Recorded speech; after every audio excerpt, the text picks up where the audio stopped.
નમસ્કાર.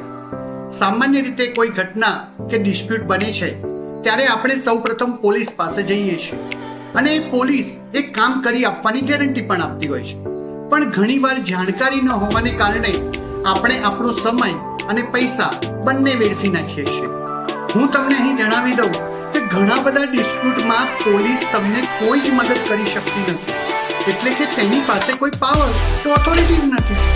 દાખલા તરીકે કોઈને તમે ઉછીના પૈસા આપ્યા છે કે ઉછીના પૈસા તમે લીધા છે, ટ્રાન્ઝેક્શન થયા પછી તે પૈસા પરત કરતો નથી, તો આવા ફ્રેન્ડલી લોન ટ્રાન્ઝેક્શનમાં પોલીસની પાસે કોઈ જ ઓથોરિટી નથી. અને જો પોલીસ એ પૈસા પરત આપવા માટે કોઈને ધમકાવે છે તો તે એક્સટોર્શનની કેટેગરીમાં આવે છે, જે અનલીગલી છે. પોલીસવાળાની સામે તમે કાર્યવાહી પણ કરી શકો છો. બીજું, લેન્ડલોર્ડ એન્ડ ટેનન્ટ ડિસ્પ્યુટ, એટલે કે ઘર માલિક અને ઘર ભાડુઆત વચ્ચે કોઈક ડિસ્પ્યુટ છે.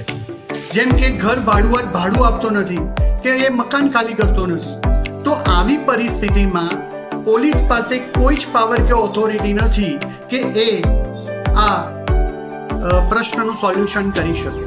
આ એક સિવિલ ડિસ્પ્યુટ છે અને સિવિલ કોર્ટ દ્વારા જ આનું સોલ્યુશન આવી શકે. કોઈ મિલકત વેચણી એટલે કે પ્રોપર્ટી પાર્ટીશનના કિસ્સામાં ફેમિલી પ્રોપર્ટી ડિસ્પ્યુટ છે, જેમાં મિલકત વેચણીની બાબત છે.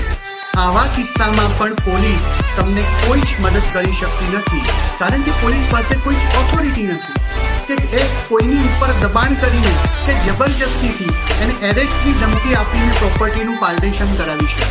મિત્રો, આવા ઘણા બધા ડિસ્પ્યુટ એવા છે કે જેમાં પોલીસ આપણને કોઈ જ મદદ કરી શકતી નથી, એટલે કે પોલીસના અધિકાર ક્ષેત્રમાં ઘણા બધા આવા ડિસ્પ્યુટ આવતા જ નથી.